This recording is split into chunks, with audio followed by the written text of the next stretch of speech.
أعوذ بالله من الشيطان الرجيم يا أيها الإنسان ما غرك بربك الكريم الذي خلقك فسواك فعدلك في أي سورة ما شاء ركبك وقال الله تعالى إن الله وملائكته يصلون على النبي يا أيها الذين آمنوا صلوا عليه وسلموا تسليما اللهم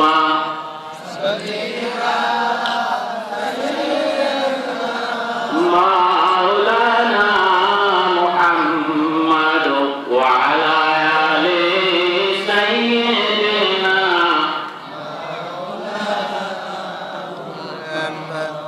দিনের নবী দরদি নবী আসিয়াই দুনিয়ায় সারা জীবন কাটাইলেন উম্মতের করে কান্দিয়া আল্লাহুম্মা সাইয়্যিদানা মাওলানা মুহাম্মদ ওয়া আলা আলি সাইয়্যিদিনা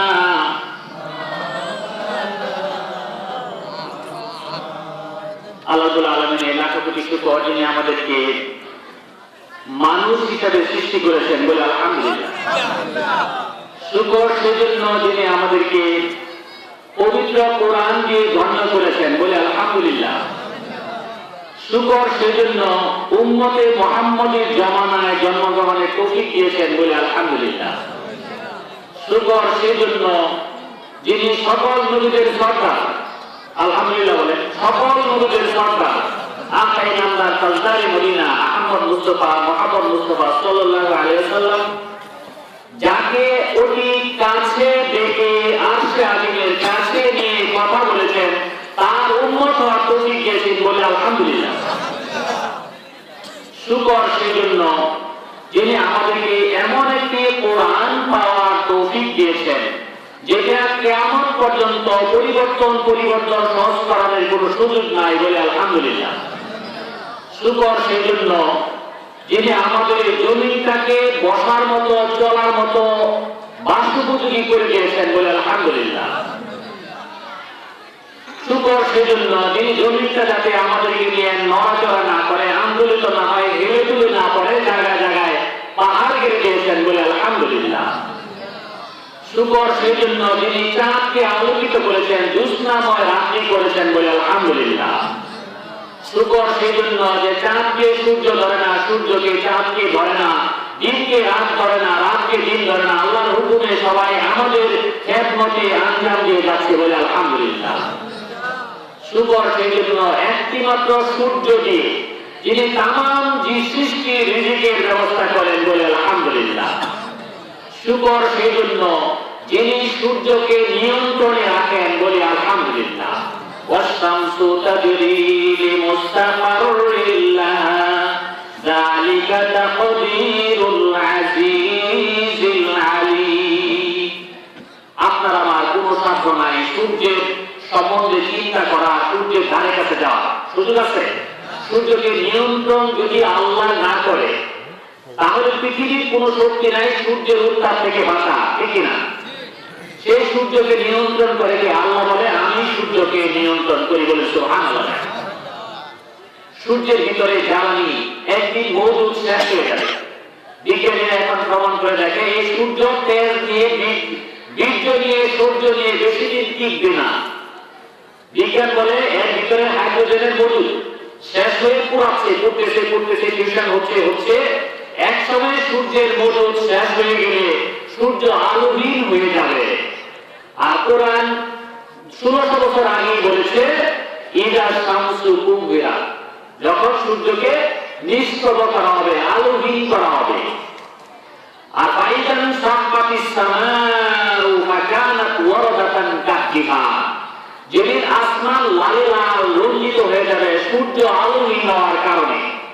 বিজ্ঞান বলে সূর্যের আয়তন বাড়তেছে, সূর্যের এরিয়া বাড়তেছে, এবং সূর্য এক পর্যায়ে বুধ শুক্র পৃথিবীকে ঘিরে ফেলবে।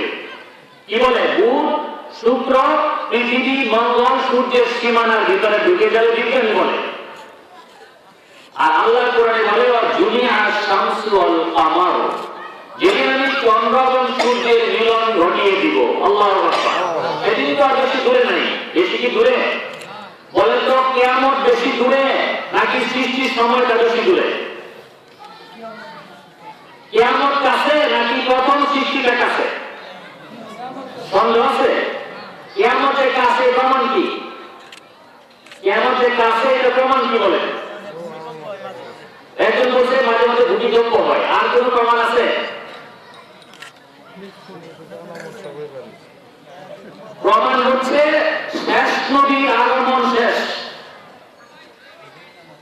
এটাই কিয়ামতের আলামত। আল্লাহ রাসূল বলেছে আমার আগমন এবং কিয়ামত এই দুই আঙ্গুলকে এইভাবে উঠিয়ে দেখিয়েছে, এত কাছাকাছি। বলে সুবহানাল্লাহ। কারণ যেহেতু আর নবী না, আল্লাহ নবী ছাড়া কত বছর রাখবে? আল্লাহ নবী ছাড়া কি হাজার হাজার লক্ষ লক্ষ কোটি কোটি বছর রাখবে? তাহলে মানুষ তো আরো কত কষ্ট হবে। তার মানে মুহাম্মদ সাল্লাল্লাহু আলাইহি ওয়াসাল্লামের আগমন এবং তিরোধান, বিদায় নেওয়া, নবুয়তি সিলগালা হয়ে যাওয়া, নবুয়তি সিলগালা সিলগালা দিতে খাতামুন নবিয়্যিন, আর নবী আসবে না। তার মানে কিয়ামত কাছে, কিয়ামত কাছে। হ্যাঁ, আপনার আমার মৌতটাই তো বলতে গেলে কিয়ামত। যদি এককভাবে চিন্তা করি ব্যক্তিগতভাবে, তাহলে আপনি যখন মরবেন তখনই আপনার কিয়ামত, আমি যখন মরবো তখনই আমার কিয়ামত। কারণ আমি মরার পরে এক সকাল বা এক বিকাল সময়ের ব্যবধানে আসলে ময়দানে সবার সাথে হাজির হয়ে যাবো। বলুন সুবহানাল্লাহ বিহামদিহি। কাজে কিয়ামতকে খুব কাছে ভাববেন, তাহলে ঈমান শক্ত হবে। বলেন আলহামদুলিল্লাহ। আমি বলতেছিলাম যে মুহাম্মদ রাসূলুল্লাহ সাল্লাল্লাহু আলাইহি ওয়াসাল্লাম আসলে মাত্র 63 বছর হায়াত পেলেন। আমরা তার সম্বন্ধে পড়া জানার অনেক কিছু আছে, সারা জীবন জানলো। যেহেতু উনি কোরআন শরীফের মডেল, মুহাম্মদ সাল্লাল্লাহু আলাইহি ওয়াসাল্লাম কি কোরআন শরীফের প্র্যাকটিক্যাল, কোরআন শরীফের প্র্যাকটিক্যাল জিনিস। কোরআনে এমন একটা আয়াত নাই, এমন একটা জিনিস নাই যে দিকে মুহাম্মদ সাল্লাল্লাহু আলাইহি ওয়াসাল্লামের জীবনের বাস্তব জীবনের প্রতিফলন ঘটে নাই। বলুন সুবহানাল্লাহ বিহামদিহি। খুলুকুল কোরআন ওয়া ইন্নাকা লাআলা খুলুকিন আযীম। মুহাম্মদ সাল্লাল্লাহু আলাইহি ওয়াসাল্লামের চরিত্রকে আল্লাহ সর্বোত্তম চরিত্র উসওয়াতুন হাসানা বলে কোরআন শরীফে ঘোষণা দেয় নাই, দিয়েছে। তার মানে আল্লাহ রাসূলের মুজিজা কি শেষ ছিল? আল্লাহ রাসূলের দোয়া দিয়ে কি সব ইসলাম কায়েম করতে পারতো না? দোয়া করে কি ইসলাম কায়েম করতে পারতো কিনা আল্লাহ রাসূল? শুধু দোয়া দিয়ে পারতো কিনা? পারতো। মুজিজা যদি দুই একটা শুনেন অবাক হবেন যে ঈসা আলাইহিস সালামের মুজিজা জানেন, জন্মান্ধকে উনি জন্মান্ধকে উনি ভালো করতে পারতো, অন্ধকে ভালো করতে পারতো, মৃতকে জীবিত করতে পারতো। মুসা আলাইহিস সালাম আপনি জানেন যে লাঠি বিশাল অজগর হয়ে যেত এবং তার হাত থেকে শুভ্রতা, ধবল, ফর্সা, উজ্জ্বল, আলোকিত জিনিস বের হতো, মুজিজা। কিন্তু মুহাম্মদ সাল্লাল্লাহু আলাইহি ওয়াসাল্লামের মুজিজা কি একটা দুইটা? এত মুজিজা নিয়ে উনি সারা জীবন কাটিয়েছেন। দুই একটা না, আমি দুই একটা বলি আপনাকে, আপনি অবাক হবেন যে মুহাম্মদ সাল্লাল্লাহু আলাইহি ওয়াসাল্লামের আঙ্গুল থেকে, মনে করেন সাহাবীরা পানির কষ্টে আছে, পানির কষ্টে চলতেছে, রাস্তায় পানি নাই, এক মশক পানি আছে অথবা এক পেয়ালা পানি আছে। আল্লাহু আকবার। মুহাম্মদ সাল্লাল্লাহু আলাইহি ওয়াসাল্লামকে সাহাবীরা বলেছে, হুজুর আমাদের তো পানি শেষ, আমরা পানি কোথা থেকে খাবো, আমরা কিভাবে বাঁচবো? তখন আল্লাহ রাসূলের সাহাবীরা তার কাছে এসে আবেদন জানানোর পর মুহাম্মদ সাল্লাল্লাহু আলাইহি ওয়াসাল্লাম ওই পেয়ালার মধ্যে হাত ডুবিয়ে দিলেন, পানির পেয়ালায় হাত ডুবিয়ে দিলেন। সাহাবীরা দেখলেন তার হাতের আঙ্গুল থেকে পানির নহরের মতো অজুরে অবাধে পানি বের হচ্ছে। বলে সুবহানাল্লাহ। সেই পানি দিয়ে যতজন ছিল ততজন পানি পান করলো, তাদের হাত মুখ ধুইলো, তাদের ওযু করলো, তারপরে পানি চালু থাকলো। যতক্ষণ মুহাম্মদ সাল্লাল্লাহু আলাইহি ওয়াসাল্লাম ভাবলেন যে পানি প্রয়োজন আছে, ততক্ষণ তার আঙ্গুল থেকে ফোয়ারার মতো পানি এসেছে। বলুন সুবহানাল্লাহ। ইনি সেই বরকতের নবী। ওনার কাছে একজন মদিনার কৃষক বলল যে হুজুর, আপনি তো দোয়া করেন না কেন?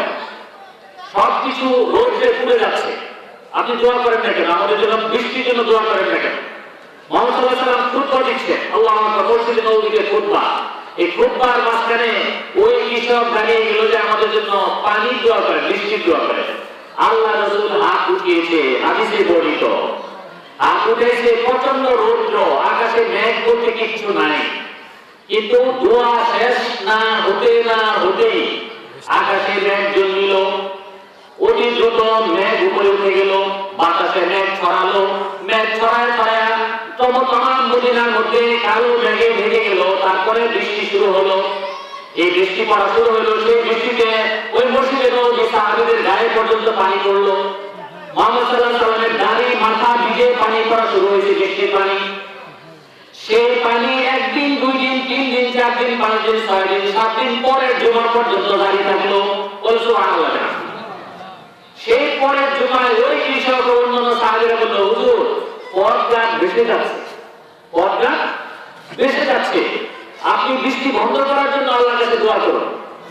তো মুহাম্মদ সাল্লাল্লাহু আলাইহি ওয়াসাল্লাম আবার হাত তুললেন, আল্লাহ, এই বৃষ্টিটাকে ইশারা দিলেন, তুমি মদিনার আশপাশে ওইদিকে এইভাবে দেখালেন, ওইদিকে আল্লাহ তুমি বৃষ্টিটাকে সরায় দাও। আর সাথে সাথে বৃষ্টি ওইখান থেকে সরে যেয়ে আশপাশের পাহাড়ে পর্বতে দূর দূরান্তে বৃষ্টিপাত শুরু হয়ে গেল। বলুন সুবহানাল্লাহ।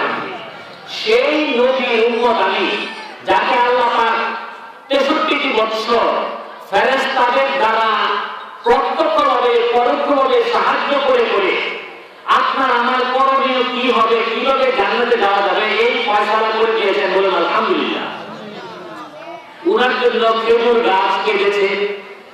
তিনি যেদিন প্রথম মসজিদে নববীতে ওই মিম্বরে যখন চলে গেলেন, আগের জায়গা বাদ দিয়ে খেজুর গাছের একটা শাখা বা খেজুর গাছ নিজে অথবা খেজুর গাছের একটা খুঁটি এমন ভাবে কান্না শুরু করেছিল। সেই কান্নায় মুহাম্মদ সাল্লাল্লাহু আলাইহি ওয়াসাল্লাম মিম্বর থেকে নেমে এসে ওই খেজুর গাছের গায়ে মোনাজাত করলেন এবং তার গায়ের সাথে মিলাইলেন। তারপরে সে বলতেছিলেন, সাহাবীরা বলছে, হাদিসে আসছে যে শিশু বাচ্চা যেভাবে আবেগ আপ্লুত হয়ে মা বাবার কাছে কান্দে, ওই খেজুর গাছটা এমন ভাবে আবেগ আপ্লুত হয়ে কান্না শুরু করেছে। মুহাম্মদ সাল্লাল্লাহু আলাইহি ওয়াসাল্লাম হাত ঘোরানোর পরে তার কান্না ঠান্ডা হয়েছে। বলুন সুবহানাল্লাহ। সেই নবীর উম্মতের খাতার নাম লেখার দাবি নিয়ে আমরা আজকে মাহফিলে আসছি। শুধু কি তাই, প্রিয় ভাইরা আমার, আল্লাহ রাসূল চলছেন, মরুপথে চলছেন।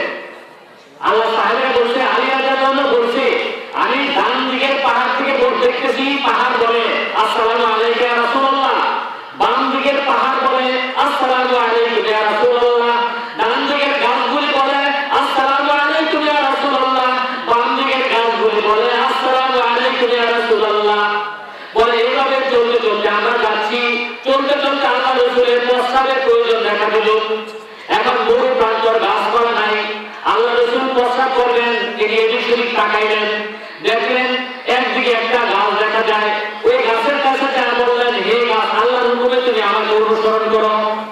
এই গাছ হাদিসে আছে, আল্লাহর নবী বলার সাথে সাথে এই গাছটা উঠে হাঁটা ধরেছে, চলা ধরেছে। আরেকটি গাছ ডান দিকে পাইলেন, ওই গাছটির দিকে তাকাইলেন, ওই গাছটিকে ইশারা দিলেন, ওই গাছটিও আল্লাহ নবীর কথা চলে আসলো। দুইটা গাছ একসাথে হয়ে গেল। তারপর আল্লাহ নবী বলেন, আমাকে তোমরা আড়াল করার ব্যবস্থা করো, আমার প্রস্রাবের ব্যাগ পেয়েছে। এই দুই গাছ নবীকে এমন ভাবে আড়াল করলো, এই আড়াল করার পরে নবী পর্দার ভিতরে যেভাবে প্রস্রাব মুভমেন্ট করে থাকে সেরকম প্রস্রাব করার ব্যবস্থা করার পর নবীজির প্রস্রাবের প্রয়োজন শেষ হওয়ার পর গাছ দুটি আগের জায়গায় চলে গিয়েছে। সুবহানাল্লাহ। সেই নবীর উম্মতের নামধারী তথাকথিত আমি গুনাহগার আপনাদের কিছু মানুষের সাথে হাজির হওয়ার চেষ্টা করেছি, আসতে পেরেছি। বলুন আলহামদুলিল্লাহ। আমি হেদায়েত দিতে আসি নাই, আমি হেদায়েত নিতে আসছি। আমি হেদায়েত নিতে আসছি, আল্লাহ যেন আমাকে হেদায়েত দেয়, আপনাকে হেদায়েত দেয়। নবীর আলোচনা থেকে নবীর জন্য যাতে মহব্বত আমাদের বাড়ে, সবাই বলুন আমিন। আমিন। প্রিয় ভাইরা আমার, আল্লাহ রাসূল হুদায়বিয়ার সন্ধিতে যখন কতজন ছিল? হুদায়বিয়ার সন্ধিতে কতজন সাহাবী? 1400। কতজন? 1400 সাহাবী স্বপ্নে দেখেছিল আল্লাহ রাসূল যে, আপনারা জানেন যে উনি বিতাড়িত হয়ে মদিনায় হিজরত, আপনারা জানেন হিজরতের পর একদিন স্বপ্নে দেখেছে যে মক্কা জিয়ারত করতেছে, কাবাতুল্লাহ জিয়ারত করতেছে, পশু কুরবানি করতেছে। আপনি জানেন যে নবীর স্বপ্ন ওহী হয়ে থাকে, নবীর স্বপ্ন ওহী। তাই বলে আপনার আমার স্বপ্ন ওহী মনে করে বাস্তবায়ন করা যাবে না, এটা কুফরি। নবীর স্বপ্ন ওহী। ইব্রাহিম আলাইহিস সালামকে তো ওহীতেই দেখেছে যে কি আমি পুত্র কুরবানি করতেছি, না ওহী না, স্বপ্ন না। আসলে কি বলছে না, ক্বালা ইয়া বুনাইয়া ইন্নী আরা ফিল মানামি আন্নী আযবাহুকা আনজুর মাযা তারা। হে বৎস, আমি স্বপ্নে দেখেছি তোমাকে কুরবানি করতেছি আল্লাহর নামে। এখন আমি তো আল্লাহর নামে কুরবানি করতে পারি না তোমার অনুমতি ছাড়া। তোমার মতামত কি? আনজুর মাযা তারা। হে বৎস, তোমার মতামত কি? ছেলে কি বলেছে? ক্বালা ইয়া আবাতি ফাআল মা তুমার। 1400 সাহাবী, তাদের কাছে নবী বলে দিলেন, আমি তো স্বপ্নে দেখেছি বাইতুল্লাহ জিয়ারত করতেছি। সাহাবীরা নবীর কথা মানে কি পরিমাণ অনুসরণ করছে, আল্লাহু আকবার। বহু বিধর্মীরা সাহাবীদের নবীকে অনুসরণ দেখে অবাক হয়ে মুসলিম হয়েছে, বলুন আলহামদুলিল্লাহ। আল্লাহ রাসূল ওযু করবে, ওযুর পানি নিয়ে কানাকানি। আল্লাহ রাসূল বাথরুমে যাবে, আল্লাহ রাসূল কি বলতেছে লেখার জন্য ব্যস্ততা। আল্লাহ রাসূল কোন দিকে কি ইশারা দেয় লেখার জন্য, মানার জন্য একেবারে উদ্গ্রীব, বলুন আলহামদুলিল্লাহ। সেজন্যই আমরা কোরআন এবং ইসলাম এত সহজ হয়ে পেয়েছি, বলুন আলহামদুলিল্লাহ। 1400 সাহাবী তাদের হুদায়বিয়াতে আসার পরে বাধা পড়লো যে মক্কায় যেতে পারবেন না, মক্কায় যাওয়া নিষেধ। কেন? মক্কার কাফেররা হজ করতে দেয়, আপনাকে জিয়ারত করতে দিবে না, উমরা করতে দিবে না, আপনাকে ফিরে যেতে হবে। ডাকে ডাকে মক্কার নেতারা আসলো, এই নেতা একটা কথা বলে, ওই নেতা কথা বলে, ওই নেতা কথা বলে, শেষ পর্যন্ত চূড়ান্ত হলো সন্ধি হবে। এই বছর জিয়ারত দিবে না, কুরবানির পশু নিয়ে আসছে ওরা, দেখে। এবং ওখানে অবস্থান করতেছে 1400 মানুষ। 1400 মানুষ যদি এক হয়, মক্কায় যেতে পারবে না, জোর করে গায়ের জোরে দৌড়াতে পারতো, গায়ের জোরে দৌড়াতে পারতো। কিন্তু আল্লাহ রাসূল কি গায়ের জোর করার মানুষ, জোর জবরদস্তি করার মানুষ আল্লাহ রাসূল নেবা। সৌরি কি করলো যে একটা চুক্তি পরামর্শ, চুক্তিটা কি সেটাও জানেন আপনারা, যে খুবই অসম চুক্তি। অসম চুক্তি বলেন, যে চুক্তিতে বলা হচ্ছে মক্কার লোক মদিনা গেলে ফিরিয়ে দিতে হবে, মুসলিম হোক কাফের হোক। মদিনার লোক মক্কায় আসলে ফিরানো হবে না। দেখেন 1400 সাহাবীর সামনে এই ফতোয়া অথবা এই শর্ত দেওয়ার পরে সাহাবীদের মনের অবস্থা কি? তারপরে বলছে এই চুক্তি মুহাম্মদুর রাসূলুল্লাহর পক্ষ থেকে হওয়া যাবে না, মুহাম্মদ ইবনে আব্দুল্লাহর পক্ষ থেকে হতে হবে। আপনি বুঝেন সাহাবীদের কি অবস্থা। ওমর রাদিয়াল্লাহু আনহু তো বলতেছে, তাহলে কি আপনি আল্লাহর নবী না? সাহাবীদের মধ্যে কানা ঘুষা শুরু হয়ে গেছে, সন্দেহ শুরু হয়ে গেছে। এইটার মানে কেমনে যে মুহাম্মদুর রাসূলুল্লাহ থেকে লেখা যাবে না, মুহাম্মদ ইবনে আব্দুল্লাহ লিখতে হবে, এইটা কি মানার মতো? শেষ পর্যন্ত আল্লাহ রাসূল ধৈর্য ধরাইলেন, বুঝাইলেন যে এর মধ্যেই ইঙ্গিত ভালো আছে, এর মধ্যেই বিজয় নিহিত, তোমরা এটা মেনে নাও। এবং আমি এটা বলার উদ্দেশ্য না, মেনে নিলে হুদায়বিয়ার সন্ধি হলো, তাদেরকে সেই বছর ফিরে যেতে হলো। আল্লাহ সেটাকে বলেছে ফাতহাম মুবিনা, মানে বিজয় বলেছে হুদায়বিয়ার সন্ধিকে। এবং 1400 সাহাবী এমন ভাবে শপথ করেছিল আল্লাহ নবীর সাথে, যেটা আল্লাহ পাক খুশি হয়ে বিশাল এক সূরা নাযিল করছে, সূরা ফাত। ইন্না ফাতাহনা লাকা ফাতহান মুবিনা, নিশ্চয়ই আপনাকে আমি বিজয়, সুস্পষ্ট বিজয়, এই হুদায়বিয়ার সন্ধিকেই সুস্পষ্ট বিজয় বলে ঘোষণা করেছি, বলেন আলহামদুলিল্লাহ। এবং শেষ পর্যন্ত দেখা যায় যে পরে আপনারা জানেন যে মক্কা বিজয় হয়েছে। এবং এই ধৈর্য ধরার বিনিময়ে আল্লাহ রাসূল এক পর্যায়ে নির্বিঘ্নে মক্কা বিজয় করতে পেরেছিলেন। আমি যেটা বলতে চাচ্ছিলাম, হুদায়বিয়ার কূপের কাছে 1400 মানুষের তো পানি এত নাই, পানি শেষ, পানি হাত পানি কোথায়? আল্লাহ রাসূল কাছে বলতেছে, আপনি যে ওযু করতেছেন, এই ওযুর পানিটুকু ছাড়া আমাদের আর কারো কাছে পানি নাই, ওযু কি হবে? এই আল্লাহ রাসূল বাকিটা নিয়ে এই পানিতে আঙ্গুল দিলেন, বললেন তোমাদের যা পানি খাওয়ার খাও, পানি নেওয়ার নেও। আল্লাহু আকবার। আল্লাহ রাসূলের এই অঙ্গুলি থেকে ঝর্ণার আকারে পানি বের হলো, 1400 মানুষের পিপাসার ব্যবস্থা হলো। বলুন আলহামদুলিল্লাহ। শুধু তাই নয়, কুদারিকার কূপ ছিল, একটা কূপ, কূপের পানিও ছিল না, শুকায় শুকায় গিয়েছিল। আল্লাহ রাসূল ওযুর পানি থেকে একটু পানি একটা পাতিলে দিয়ে ওই কূপের মধ্যে ফেলে দিলেন, বরকতের জন্য দোয়া করলেন, ওই কূপটার সাথে সাথে পানি দিয়ে ভরে গেল। বলুন আলহামদুলিল্লাহ।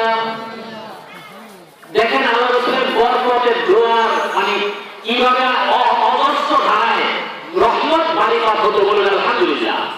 শুধু তাই নয়, আল্লাহ রাসূল রাস্তা দিয়ে যাচ্ছেন, চলতে চলতে খাবারের প্রয়োজন, খিদা লাগছে। একজনের খাবার দিয়ে আল্লাহ রাসূল বললেন, আমি খাবার ছেড়ে এই পাতিল থেকে খাবার নিতে থাকবো, তোমরা নয় বানা হাত দিবে না, আমি দিব উঠায় উঠায়। বরকতের জন্য দোয়া করে 10 জন 10 জনকে পাঠিয়ে পাঠিয়ে 100, 200, 300 জনকে এক জায়গা থেকে খাবার খাওয়াই দিলেন। খাবার একটু কমে নাই। বলুন আলহামদুলিল্লাহ। হযরত জাবেরের পিতা হযরত জাবের জানেন তো, বিখ্যাত সাহাবী, 9টা নাবালক বাচ্চা নিয়ে যুদ্ধে শাহাদাত বরণ করেছে। বলুন আলহামদুলিল্লাহ। আপনি আমি ঈমান কি হইতো? অনেকে বলে আল্লাহ নবীর সময় জন্মগ্রহণ করলে মনে হয় আমি খুব বড় ঈমানদার হইতাম। 9টা বাচ্চা নিয়ে কেউ যুদ্ধে যাইতাম আমরা? বাড়িতে 9টা নাবালক বাচ্চা রেখে কি যুদ্ধে যাইতাম? এমন ঈমান আমাদের আছে? জাবেরের পিতা রাসূলের ডাকে, যুদ্ধের টানে, ইসলামের টানে, কোরআনের টানে উনি চলে গিয়েছে যুদ্ধে। যুদ্ধ করে করে উনি শাহাদাত বরণ করলো, মৃত্যুবরণ করলো, কিন্তু ওনার অনেক ঋণ ছিল, ঋণ সব ঋণ শোধ করে দিতে পারে নাই। এবং যে যারা মানে তাদের ঋণ মানে ঋণের জন্য টাকা দিচ্ছে, আমার ঋণ শোধ করো, আমার ঋণ শোধ করো, সেই ঋণ শোধের জন্য যখন চরম চাপ সৃষ্টি হলো, তখন আল্লাহ রাসূল বললেন, তোমাদের কার কার কাছে খেজুর আছে, সব জাতের খেজুরগুলিকে আলাদা আলাদা ভাবে রাখো, তারপরে যারা ঋণ পাবে তাদেরকে এখানে ডাকো। আল্লাহ রাসূল একটা খেজুরের ছোট্ট স্তূপের কাছে বসলেন। যত ঋণ আছে সবগুলি ওই খেজুরের বিনিময়ে 1 পাল্লা, 2 পাল্লা, 3 পাল্লা, 4 পাল্লা, 5 পাল্লা, যতক্ষণ ঋণদারের ঋণ শেষ না হয় ততক্ষণ ঋণ দিলেন, ঋণ শোধ করলেন, খেজুর দিচ্ছেন, খেজুর দিচ্ছেন, খেজুর দিচ্ছেন। সবার ঋণ, জাবের বাবা বিশাল ঋণ সব শুরু হয়ে যাওয়ার পরে যতগুলি খেজুর থেকে ঋণ দেওয়া শুরু করেছিলেন, এই ঋণ বিতরণের পর ঠিক এর চেয়ে বেশি আরো খেজুর স্তূপের মধ্যে ছিল। বলুন সুবহানাল্লাহ। আল্লাহ রাসূল খেজুর বাগান দিয়ে চলছে, খেজুর বাগান দিয়ে যায়, এক বেদুইন এসে বলে যে হুজুর আপনি নাকি আল্লাহর নবী, প্রমাণ কি? বলে যে প্রমাণ কি আমি দিব না অন্য কেউ? পরে কেউ দিলেই হলো। তাহলে যদি একটু দাঁড়াও। এবার গাছের একটা খেজুরকে ডাকলেন, যে গাছ থেকে দেখবা আমি গাছে একটা খেজুর চলে আসবে।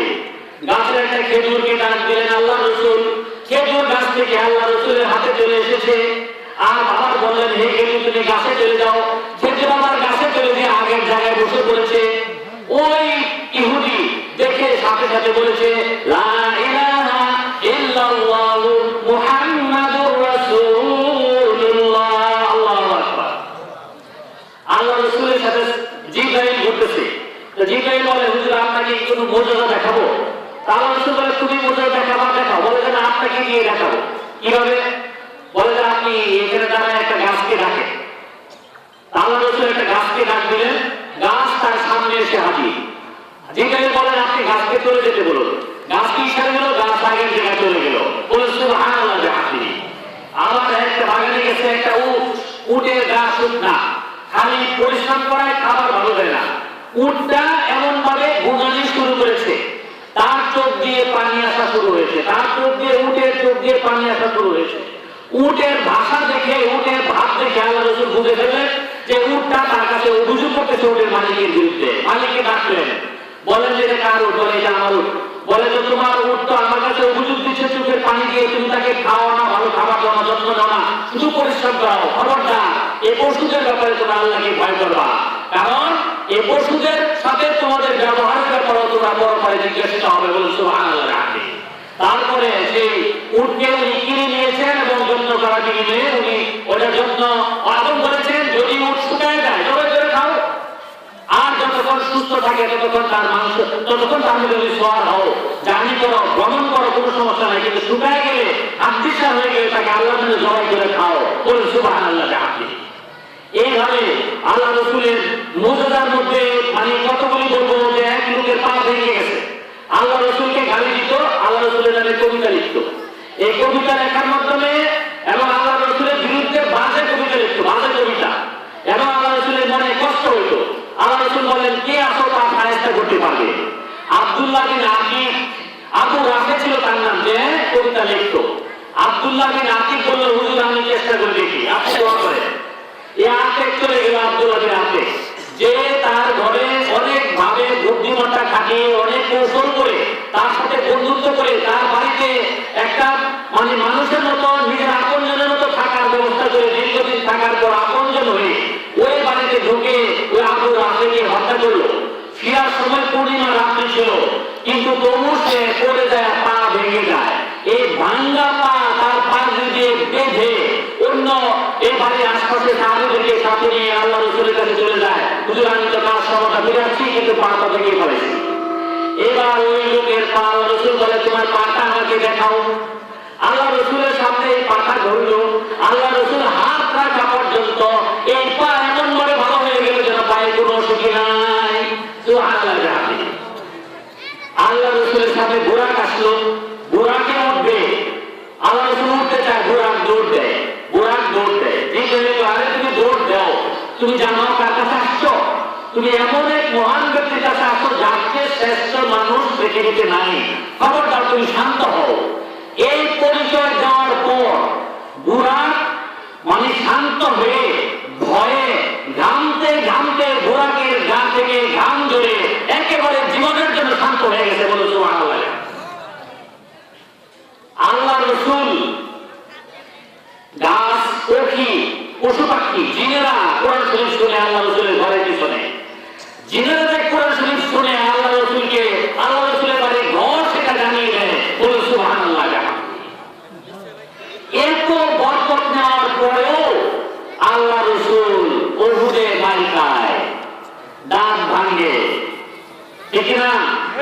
দাঁত ভাঙছে কিনা? ভাঙে। রক্ত ঝরছে কিনা? তার এদের মার খাইছে কিনা?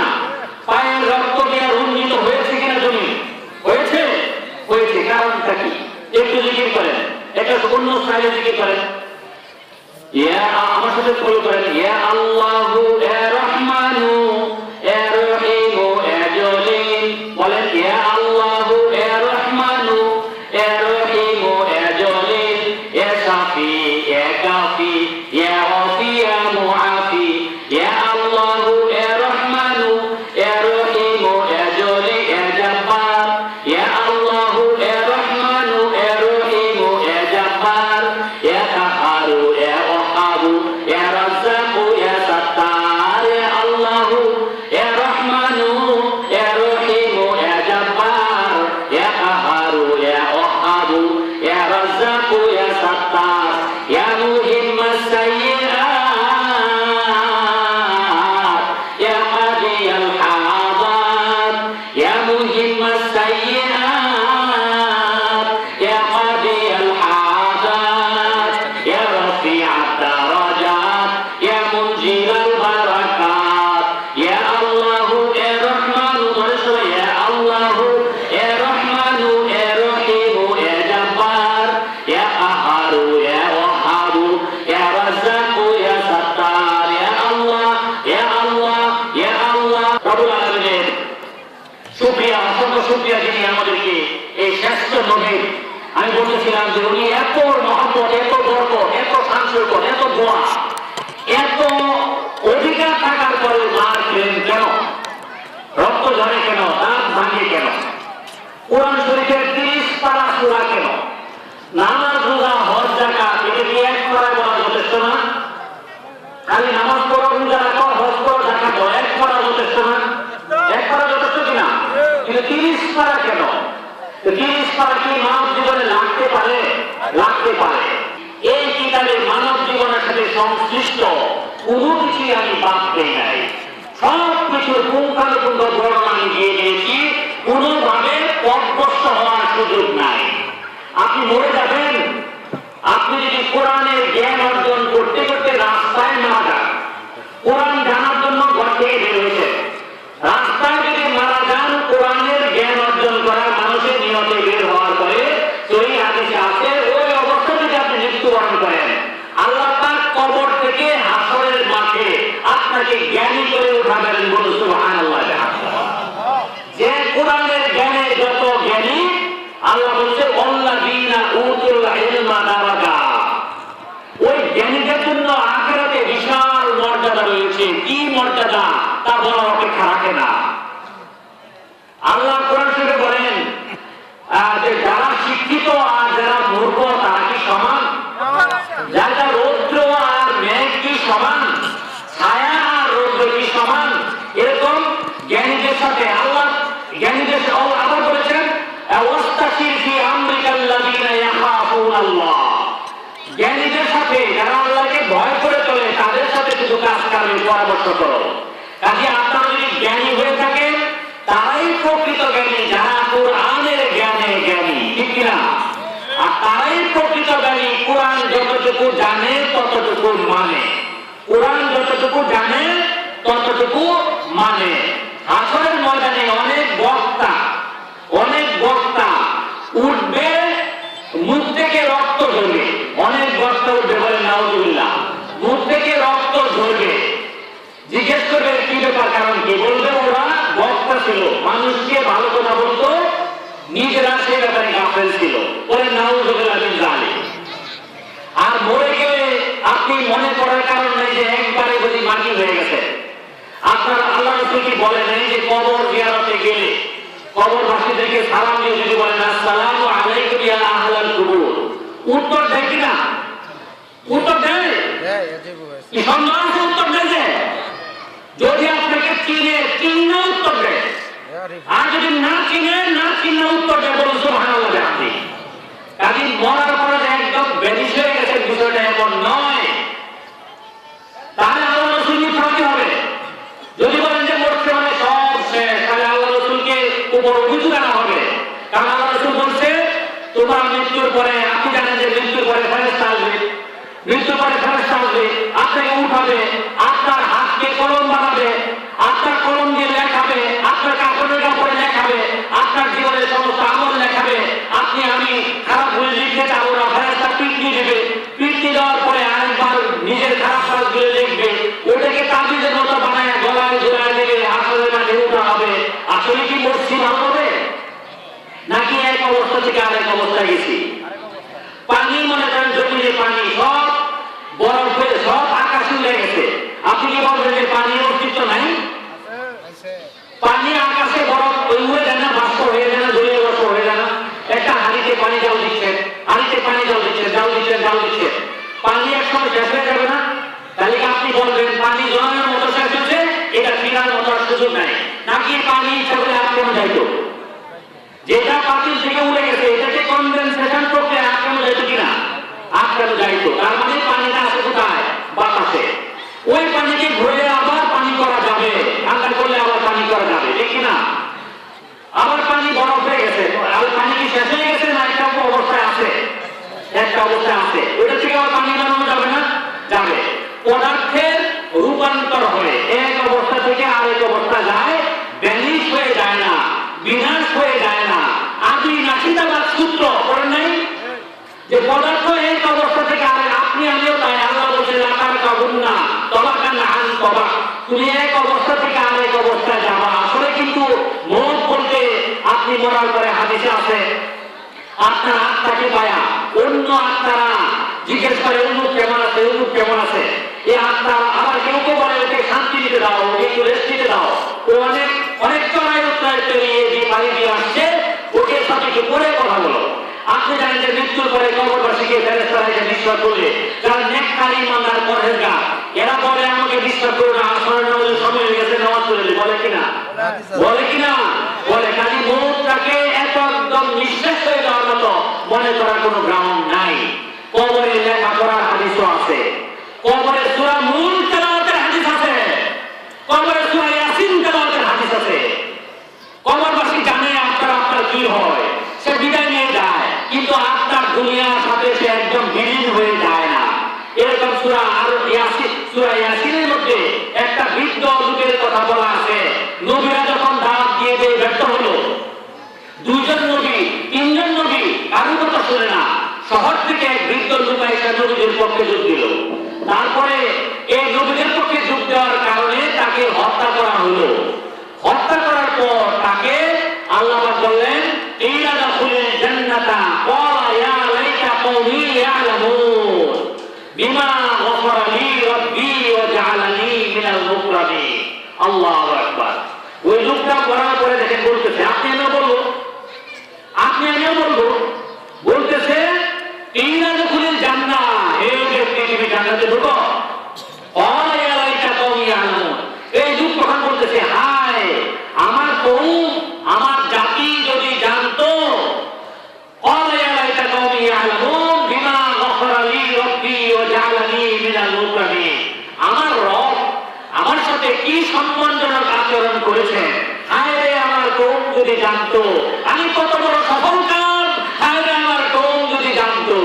দেখেন লোকটাকে মেরে ফেলা হয়েছে, জান্নাতে যাওয়ার পরেও কওমের জন্য কান্দে, অর্থাৎ জান্নাতে যাওয়ার পরেও তার উপর জুলুম করার পরেও সে তার কওমের জন্য বদদোয়া করে নাই, আফসোস করতেছে যদি আমার অবস্থাটা আমার কওম জানতো তাহলে আমার মতো এইভাবে দরুদের পরিমাণ আনতো।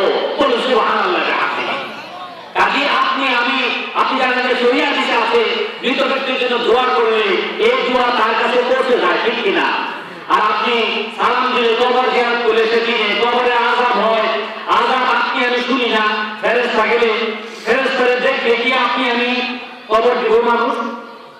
ফেরেশতা যদি দেখেন কবর দিব, আল্লাহ রাসূল বলছে কবরে লোকটাকে রাইখা আসার সময় যে চিৎকারটা দেয়, এই চিৎকারটা তামাম জমিনের সমস্ত সৃষ্টি শুনে মানুষ আর জিন ছাড়া বলে নাউযুবিল্লাহ মিন যালিক।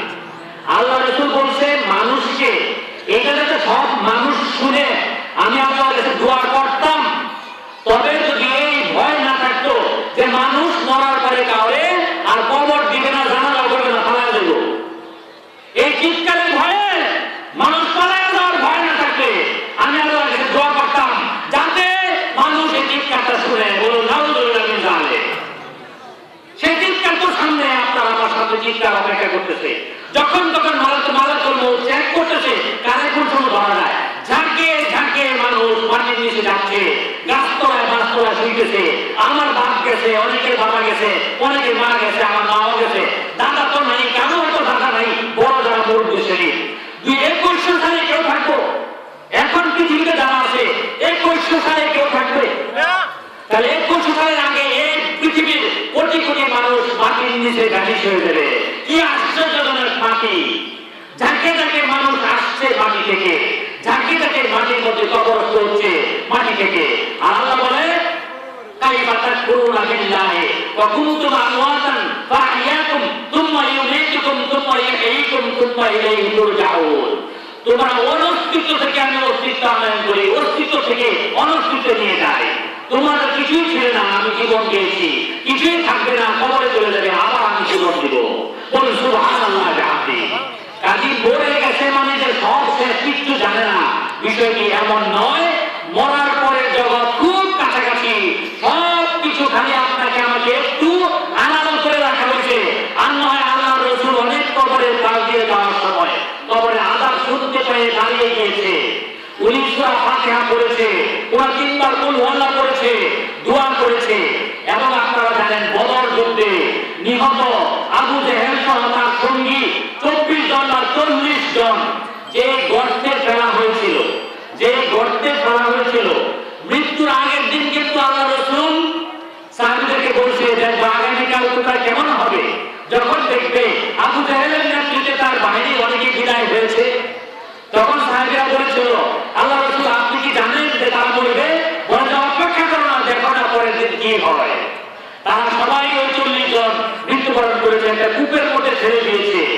আল্লাহ রাসূল আবেগ আপ্লুত হয়ে তাদের কূপের কাছে গিয়ে একটা একটা ডাকে, হে উমুক ইবনে উমুক, হে উমুক ইবনে উমুক, হে উমুক ইবনে উমুক, হে আবু জেহেল, তোমরা কি তোমাদের সাথে তোমার রবের ওয়াদা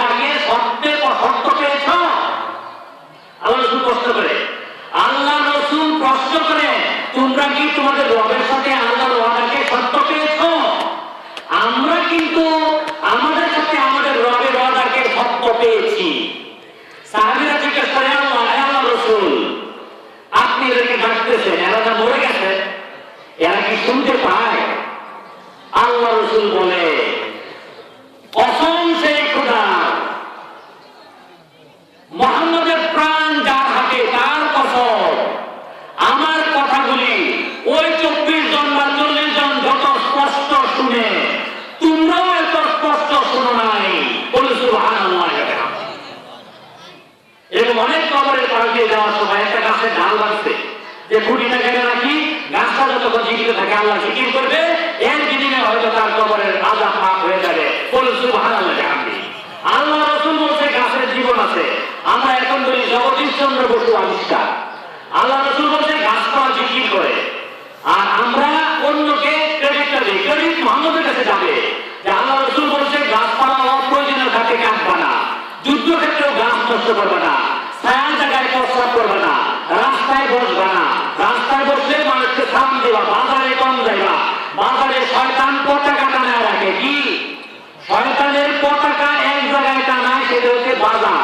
আপনি দেখবেন বাজারে গেলে বিপদ হবেই, বাজারে গেলে অপ্রয়োজনীয় কথা হবেই, বাজারে গেলে পরনিন্দা হবেই, বাজারে গেলে সঞ্চতরি হবেই, বাজারে গেলে ঠাট্টা মস্কারি হবেই, বাজারে গেলে জবানের খেয়ানত হবেই, বাজারে গেলে চোখের খেয়ানত হবেই, বাজারে গেলে জবানের খেয়ানত হবেই, বাজারে গেলে কানের খেয়ানত হবেই। এজন্য আল্লাহ রাসূল বলছে একদম প্রয়োজন ছাড়ার মতো বাজারে যায় অতি দ্রুত ফিরে আসো। আর তবু এক সাহাবী ঘন ঘন বাজারে যাইতো কেন? যার সাথে দেখা হয় আসসালামু আলাইকুম ইয়া আখি, ওই ভাই বলে ওয়ালাইকুম আসসালাম ইয়া আখি, আসসালামু আলাইকুম ইয়া আখি, ওয়ালাইকুম আসসালাম ওয়া রাহমাতুল্লাহ। আরেক ভাই বলে আসসালামু আলাইকুম ওয়া রাহমাতুল্লাহ, ওই ভাই উত্তর দেয় ওয়ালাইকুম আসসালাম ওয়া রাহমাতুল্লাহি ওয়া বারাকাতুহু। আরেক ভাইকে বলে আসসালামু আলাইকুম ওয়া রাহমাতুল্লাহি ওয়া বারাকাতুহু, ওই ভাই উত্তর দেয় আসসালামু আলাইকুম ওয়া রাহমাতুল্লাহি ওয়া বারাকাতুহু ওয়া বারাকাতুহু। এইভাবে যতজনের সাথে দেখা হয় ততজনকে সালাম দিয়ে অজস্র সওয়াব দিয়ে বাড়িতে ফিরে আসা বলে এইভাবে যদি আমি বাজারে যাই তাহলে সমস্যা আছে? বলে এইভাবে সমস্যা নাই, তুমি অনেক নেকি কাজ করছো, কিন্তু বেশিরভাগ মানুষই গাফেল। বেশিরভাগ মানুষ কি গাফেল। লাকাদ যারানা লি জাহান্নামা কাসীরাম মিনাল জিন্নি ওয়াল ইনস লাহুম কুলুবুন লা ইয়াফকাহুনা বিহা ওয়া লাহুম আ'য়ুনুন লা ইবসিরুনা বিহা ওয়া লাহুম আযানুন লা ইয়াসমাউনা বিহা উলাইকা কাল আনআম, এরা ছায়া জানোয়ার। অনেক মানুষ এবং জিন আছে, তাদের দিল আছে শুনে না, দিল আছে বোঝে না, চোখ আছে দেখে না, কান আছে শুনে না। মানে কি আসলে কি শুনে না? কোরআন শুনে না কান দিয়ে, কোরআন শুনে না কান দিয়ে, ভালো কথা শুনে না কান দিয়ে, ওয়াজ শুনে না কান দিয়ে, ইসলামের কথা শুনে না কান দিয়ে, চোখ দিয়ে ভালো জিনিস দেখে না, মক্কা মদিনা দেখে না, মসজিদ দেখে না, অন্য ভালো জিনিস দেখে না, দেখে শয়তানি জিনিস। শয়তানি জিনিসের পৃথিবীটা ভর্তি না? আল্লাহ রাসূল বলছে দুজকটাকে ভালো ভালো জিনিস দিয়ে ঢাকা রাখা হয়েছে, লোভনীয় জিনিস। দুজকটাকে লোভনীয় জিনিস দ্বারা ঢাকা রাখা হয়েছে, আর বেহেশতটাকে কষ্টকর জিনিস দ্বারা ঢাকা রাখা হয়েছে। বাস্তবে প্রমাণ করে দেখবেন পৃথিবীতে যত খারাপ জিনিস সব ভালো লাগে, পৃথিবীতে যত খারাপ জিনিস সব ভালো লাগে।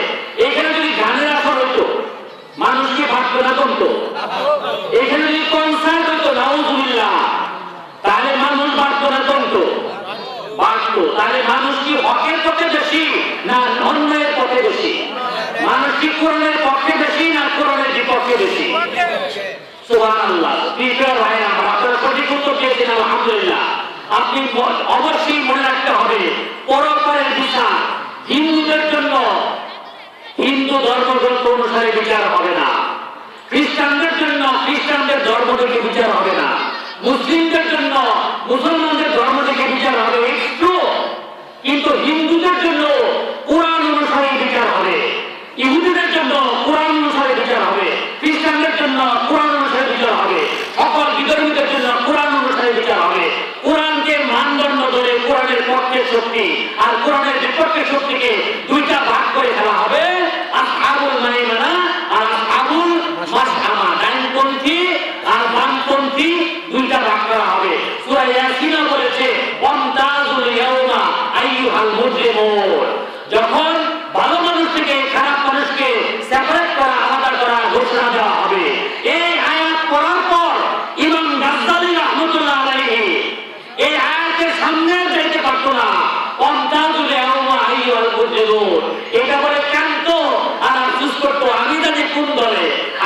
কোন দলে, আমি জানি কোন দলে। আমাদের সেই হুঁশ এখনো হয় না আমি কি আসহাবুল মাইমানা না আসহাবুল মাস আমার মধ্যে পড়ছি, আসহাবুল শিমাল না আসহাবুল ইয়ামিনের মধ্যে পড়ছি। তারপরে ওরা খায়রুল বারিয়া না খায়রুল বারিয়া, উলাইকা হুমুল খায়রুল বারিয়া। আরেকটা কি উলাইকা হুমুল শাররুল বারিয়া। ডাইনপন্থী না বামপন্থী কোনটাই পড়ছে হিসাব লাগবে না। তো হিন্দুদের বিচার বলেন, অন্য ধর্মের বিচার বলেন, সবার বিচার হবে কোরআন অনুসারে। কারণ কেন আল্লাহ বলে দিয়েছে কোরআনে যে তোমরা মুসলিম না হয়ে কেউ যেন মৃত্যুবরণ না করো। আর একটা জিনিস, মুহাম্মদ রাসূলুল্লাহ মুসলমানদের একক নবী নন, মুহাম্মদ সারা বিশ্ব নবী, হিন্দুদের নবী, খ্রিস্টানদের নবী, ইহুদিদের নবী, তামাম বিশ্বের কিয়ামত পর্যন্ত যত মানুষ আসবে সকল মানুষের নবী। ওয়া আরসালনাকা ইল্লা রাহমাতাল লিল আলামিন। সো ন্যারো মাইন্ডেড হওয়ার সুযোগ নাই। আর ওয়ামান ইয়াবতাগি গায়রাল ইসলাম দীনান ফালা ইয়াকবাল মিনহু ওয়া হুয়া ফিল আখিরাতি লামিনাল খাসিরিন। ইসলাম ছাড়া অন্য ধর্মের দোহাই দিয়ে পরপারে আল্লাহর কাছে বাঁচার কোনো পথ নাই। এবং শুধু তাই নয়, আফাতুমিনুনা বিবাদিল কিতাবে ওয়া তাকফুরুনা বিবাদ। কোরআনের কিছু অংশ মানবা, কিছু অংশ মানবা না, সহজে জান্নাতে যেতে পারবা না। ওয়াল্লাযীনা আমানু আসাদ্দু হুব্বান লিল্লাহ। একটা মুমিনের সর্বাধিক প্রেম ভালোবাসা হবে কার জন্য? আল্লাহ কোরআনে বলেছে ওয়াল্লাযীনা আমানু আসাদ্দু হুব্বান লিল্লাহ। আল্লাহর জন্য সর্বাধিক প্রেম ভালোবাসা আল্লাহর হুকুমের কাছে 100% নতি স্বীকার করতে হবে। যেরকম আমি ইব্রাহিম আলাইহিস সালাম 86 বছর বয়সে একটা ছেলে সন্তান তাও ছায়া রয়েছে, আল্লাহর কাছে দাবি করে রয়েছে। জাকারিয়া আলাইহিস সালাম আল্লাহর কাছে দাবি করে নিয়েছে। বৃদ্ধ বয়সে পুত্র সন্তান পাওয়া যায়, আল্লাহর কাছে চাইলে নাকি খারাপ বাবা সন্তান কে দেয়? পুত্র সন্তান কে দেয়? কন্যা সন্তান কে দেয়? দুইটাই কে দেয়? একটাও কে দেয় না আল্লাহ। দেখি আমার আর মুখের কথা না কোরআনের কথা। তাহলে আমরা যদি কোনো খাজা বাবার কাছে যায় সন্তান চাই, কুফরি হবে কিনা? কুফরি হবে। কি বলতে হবে? রব্বি হাবলি মিনাস সালিহিন। দোয়া করতে হবে কি? রব্বি হাবলি মিনাস সালিহিন। ইয়া আল্লাহ আমার একটা নেককার সন্তান দিন। আন্দাজি সন্তান চাইবেন না, নেককার সন্তান চাইতে হবে। যে সন্তান মরার পরে বলবে রব্বির হামহুমা কামা রব্বায়ানি সগীরা। এই পুত্র যদি কাঁদে আর বলে তাহলে বাবা মার কবরে শান্তি আছে, ঠিক কিনা? আর বাবা মা পুত্রের মধ্যে সম্পর্কটা এমন, পুরা যদি কুলাঙ্গার হয় বাপ মার বদদোয়া দেওয়া লাগে না, এমনি আসে চলে যায়। বলে নাউযুবিল্লাহ মিন যালিক। সে দোয়া কবুল হইতে বাধ্য। আমি বলতেছিলাম প্রিয় ভাই আমার যে আমি মৃত্যু দেখা দিলাম, তারপরে আল্লাহ কোরআন অনুসারে ফয়সালা হবে এবং আংশিকভাবে কোরআন মানা যাবে না, এবং শুধু দরবেশ হইয়া পিশাব হয়ে বসে থাকা যাবে না। পিশাবটা তো আল্লাহ রাসূলের মতো মারি খাওয়া লাগে না, লাগে? পিশাবের দাঁত ভাঙে মানে অনেক পীর ভালো আছে, অনেক পীর ভালো আছে, কিন্তু ভণ্ড পীর আছে না? ভণ্ড পীর আছে কিনা? যারা সম্পদের মালিক হয়ে যায় ভক্তদের পয়সা দিয়ে। আল্লাহ রাসূল কি ইচ্ছা করলে সম্পদের মালিক হইতে পারত কিনা? আল্লাহ রাসূলকে অফার দিয়েছে না যে হে নবী আপনি কে দুনিয়ার সমস্ত মালিকের সম্পদের মালিকানা আল্লাহ আপনাকে দিতে চায়, রাজি আছেন? আর নাকি আল্লাহর কাছে চলে যেতে রাজি আছেন? দেখেন নবী জিজ্ঞাসা যে আপনি কি সমস্ত সম্পদের মালিক হবেন আর হায়াত চান, নাকি আল্লাহর কাছে চলে যাবেন? কোনটা পছন্দ করে? আপনার আমার জিজ্ঞাসা করো যে তুই কি মরতে চাস না বাঁচতে চাস? জিজ্ঞাসা কি করবো? বাস্তব তাই। দেখেন ইহুদিরা বলে, ইহুদিরা কি বলে? আমরা আল্লাহর প্রিয়। ইহুদিরা কি বলে? আমরা আল্লাহর খুব প্রিয়। আসলে কি প্রিয়? বলেন সমস্ত সম্পদ আমাদের। আসলে কি সমস্ত সম্পদ ইহুদিদের? আল্লাহ তখন বলে ঠিক আছে, যারা বলে আল্লাহর সবচেয়ে প্রিয় হে নবী তুমি তাদেরকে একটা কথা শেখায় দাও। কি? যে বলে তোমরা যদি দাবি করো তোমরা আল্লাহ প্রিয়, তাহলে তোমরা মৃত্যু কামনা করো। কি? মৃত্যু কামনা করো। কেন? মরলেই তো আল্লাহর কাছে যাবা। কাজে তোমরা যদি প্রিয় এই কথা মিল করো, যদি বোঝাও, সত্যি বিশ্বাস করো, তাহলে আল্লাহ হে নবী তুমি ইহুদিদেরকে বলো তারা যেন মৃত্যু কামনা করে। এবং আল্লাহ এটা বলে দিয়েছে তুমি দেখবা তারা কোন অবস্থায় মৃত্যু কামনা করবে না তাদের অপকর্মের জন্য। কাজে আমরা তো মরতে চাই না, কিন্তু মরাই কি সার্বজনীন মরে। আর মরার সময় আমি কি করবো, লাউলা আখারতানি ইলা আজালিন কারীব, একটু সময় কি দেওয়া যাবে, একটু সময় কি দেওয়া যাবে, কি করবা, ফাসাদাকা ওয়া কুমিনা সালিহিন, যা আছে এটা মসজিদে দিব, এটা ফুরকানিয়া, এটা মাদ্রাসা, এটা মক্তব, এটা নেককারের মূল আল্লাহ একটু সময়। এবং বলার সময় কিন্তু আল্লাহর সাথে আপনি আমি সবাই কথা বলবো, সবাই কথা বলবো, আগে দিয়ে বললেন আলহামদুলিল্লাহ। এবং ফেরাউন বিদর্মী জানে আল্লাহ দুশমন, সে অপরাধ সময় আল্লাহর একটু সে আল্লাহ বিশ্বাস করে আমি মুসলমান হয়ে গেছি গা, একশো বানিয়ে খাইছে করে আল্লাহ আমি মুসলমান হয়েছি, আল্লাহ তো বিশ্বাস করো। ফেরাউন সেও আল্লাহর সাথে আগে দিয়ে কথা বলে এবং বলেন বলার আগে দিয়ে আল্লাহ আমি মুসলমান হয়ে গেছি, বলি সেই যার কবি মানে আমিও তার কবি মানে আল্লাহ তো বিশ্বাস করো। আল্লাহ কয়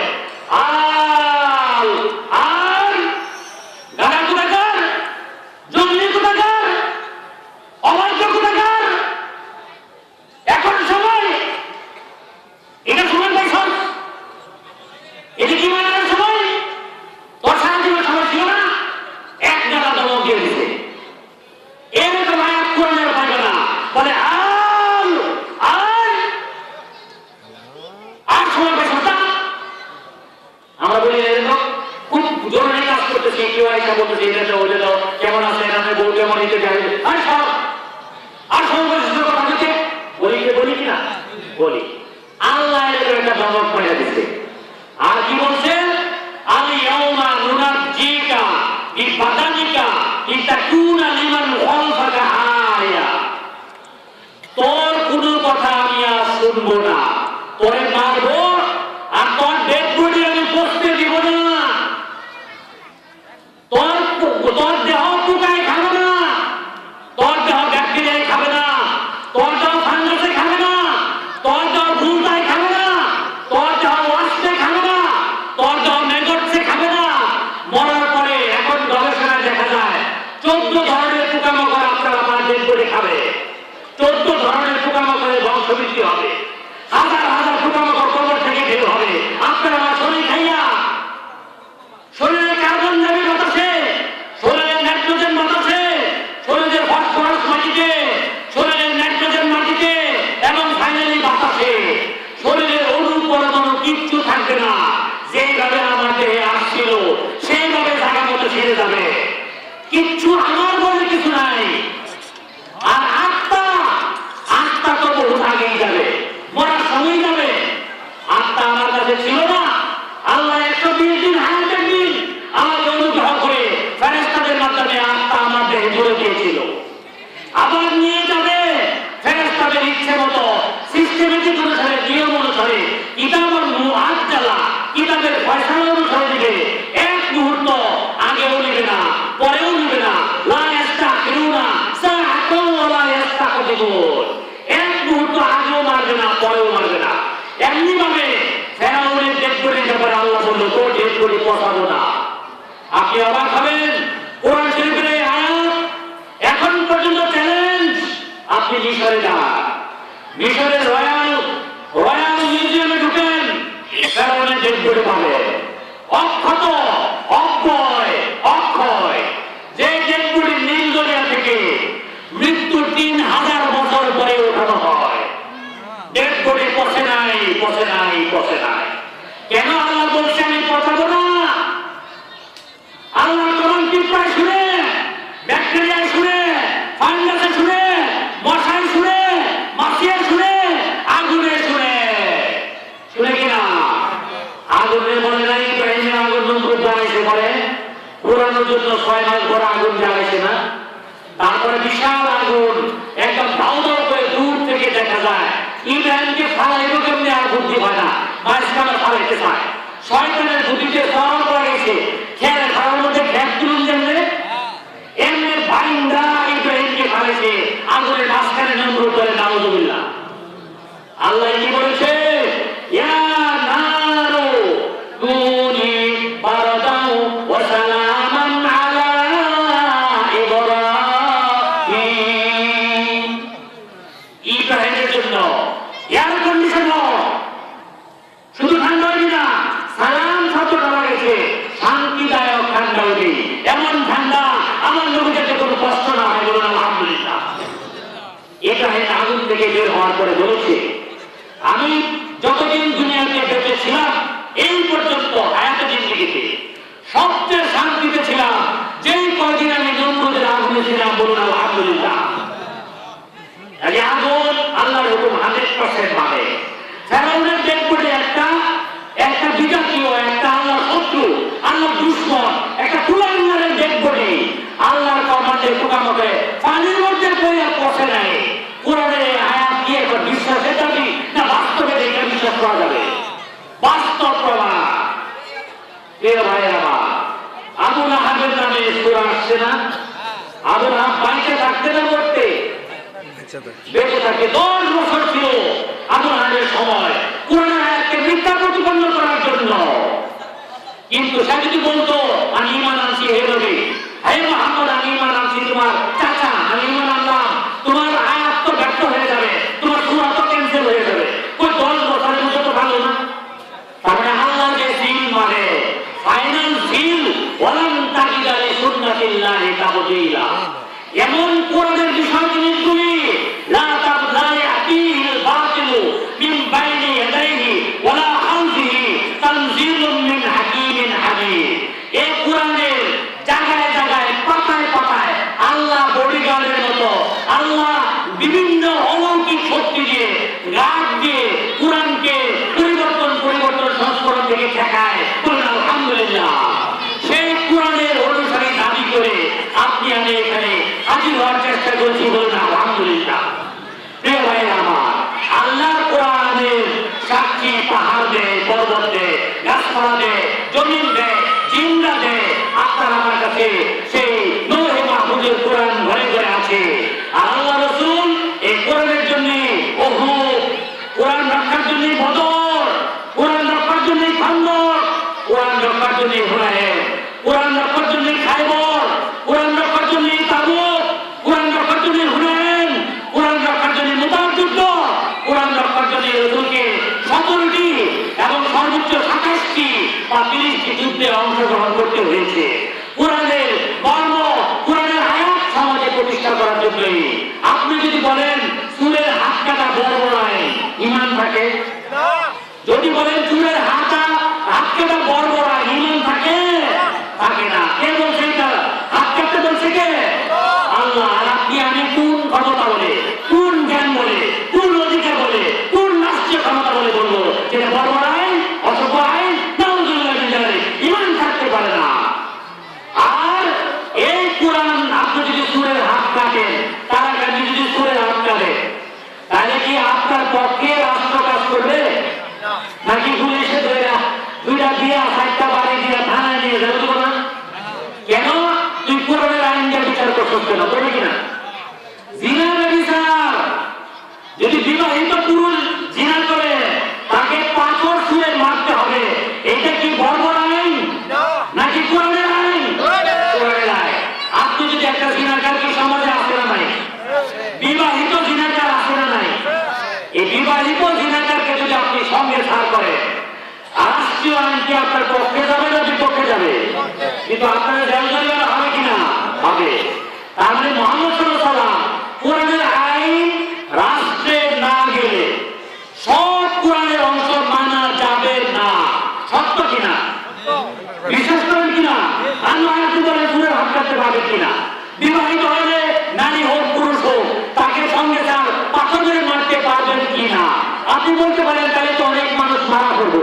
নো, সাহাবায়ে আজমাইনদের 30 বছর যে আপনার স্বর্ণযুগ, এই 30 বছরে মাত্র 2 জন, মতান্তরে 1 জন, মতান্তরে 3 জন চুলের হাত কাটা হয়েছিল। একে চুরি জনমের মতো বন্ধ হয়েছে, জনমের মতো। আর মানুষ চুরি করে না। আমি না খেয়ে থাকবো তবু হাত নষ্ট করবো না। প্রিয় ভাই আমার, কোরআনের আইন মানলে আল্লাহর রহমতের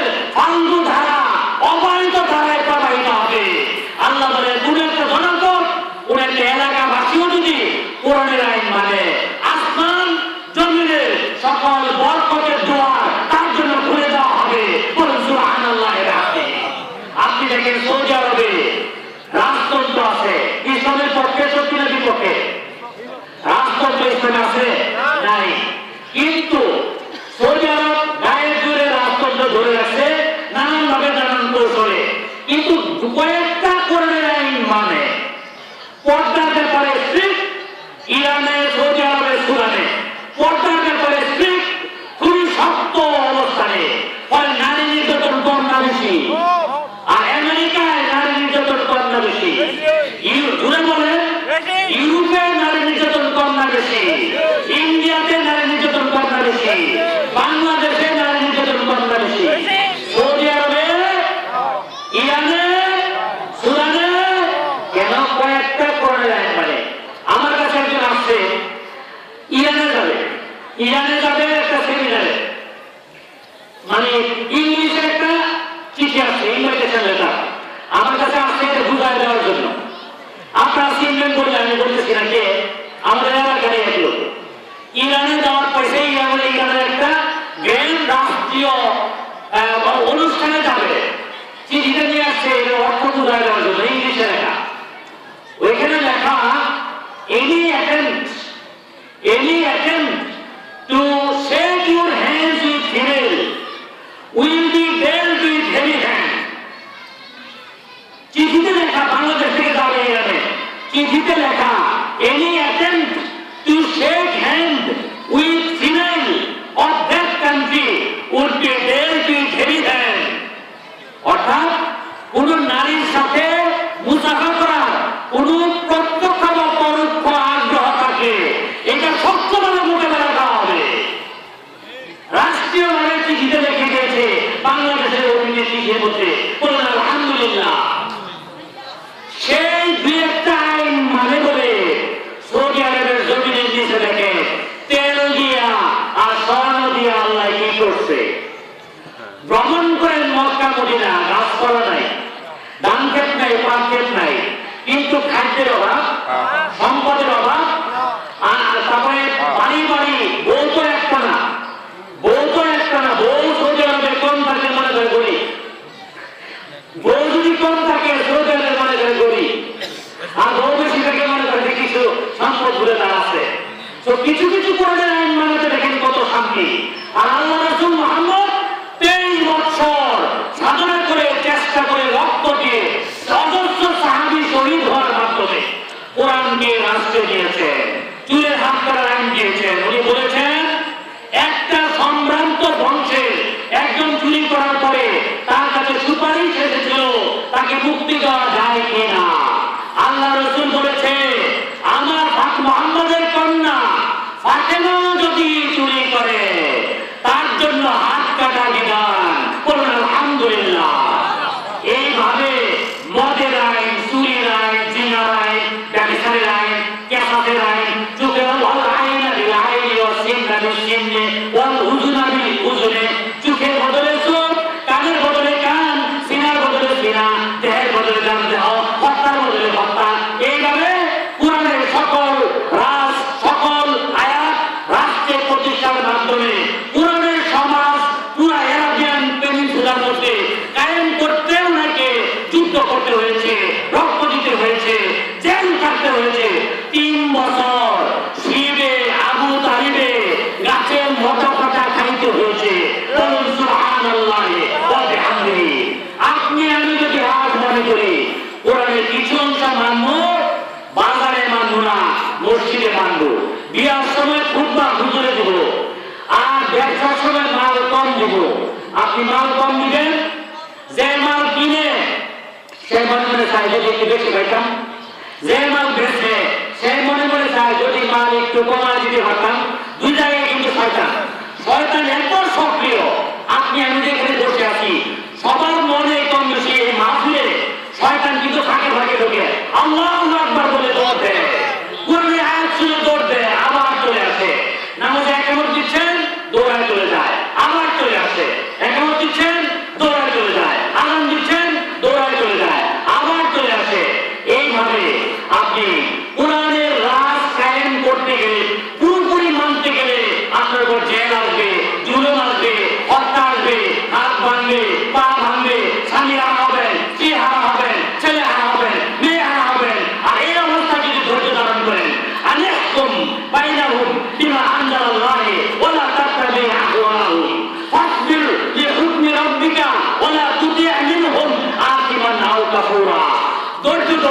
সবর করে আল্লাহর হুকুমের আনুগত্য করতে থাকো। মুখলিসিনা লাহুদ্দিন, দিনকে মুখলেস বানিয়ে নাও, একনিষ্ঠ বানিয়ে নাও। ওয়ালা তাকুলু লিমা তাসিফু আলসিনাতুকুমুল কাযিবা হাযা হারাম হাযা হারাম লা তাফতারুনা আলাল্লাহি কাযিবা। মনে চাইলেই মুখে মুখে বলে দিও না এটা হালাল আর এটা হারাম। মনে চাইলেই হারামকে হালাল করো না, হালালকে হারাম করো না। এই ব্যাপারে তোমাকে আল্লাহ কোনো অধিকার দেয় নাই, তোমাকে আল্লাহ কোনো সনদ দেয় নাই। তোমার কোনো অধিকার নাই শরীয়তে হস্তক্ষেপ করা, তোমার কোনো অধিকার নাই কোরআনের আইনে হস্তক্ষেপ করা। লা মুআক্কিবা লিহুকমিহি আফদালুল জিহাদে কালিমাতু হাক্কে ইন্না সুলতানিন জাহির। জালেম শাসকের বিরুদ্ধে সর্বোত্তম কথা বলা, হকের কথা বলা, সত্য কথা বলা সর্বোত্তম জিহাদ। বলুন সুবহানাল্লাহ। ইন উম্মিরা আব্দুন আলাইকুম মুজিবে উলিয়া কওলুকুম কিতাবুল্লাহি ফাসমাউ লাহু ওয়া আতিউ। যদি তুমি নাক কাটা কৃতদাস তোমার উপর শাসন করে, আচ্ছা যদি কোরআন দ্বারা তোমাকে শাসন করে তাহলে তা আনুগত্য করবে। ইন্না আনজালনা ইলাইকাল কিতাবা বিল হাক্কি লিতাহকুমা বাইনান নাসি বিমা আরাকাল্লাহ ওয়া লা তাকুল লিল খাইনিনা ওয়াসিমা। এই নবী কোরআন আমি আসলে এই জন্য নাযিল করছি যাতে এই দ্বারা তুমি মানুষের মধ্যে বিচার ফয়সালা করো, এই দ্বারা মানুষের রাষ্ট্র বিষয় ফয়সালা করো, মানুষের মধ্যে ন্যায় বিচার প্রতিষ্ঠা করো। যদি তুমি এটা না করো, যারা এটা করবে না তারা আমানতের খেয়ানত করে। কোরআন তোমাদের কাছে আমানত, তুমি অবশ্যই আমানতের খেয়ানতকারীদের পক্ষে সুপারিশ করবে না। খবরদার জেনে রাখো।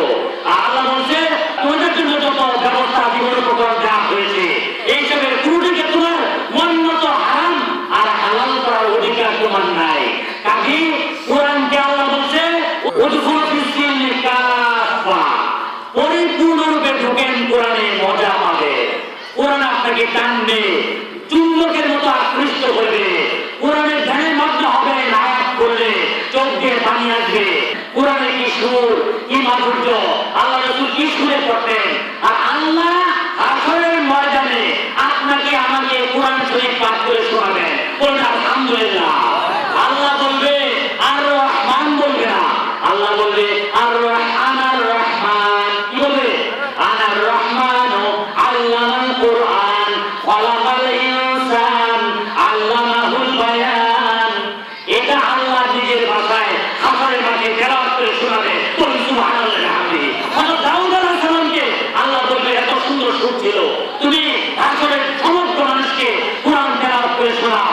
আপনি বলতে পারেন দাউদ কিভাবে কোরআন তেলাওয়াত করবে?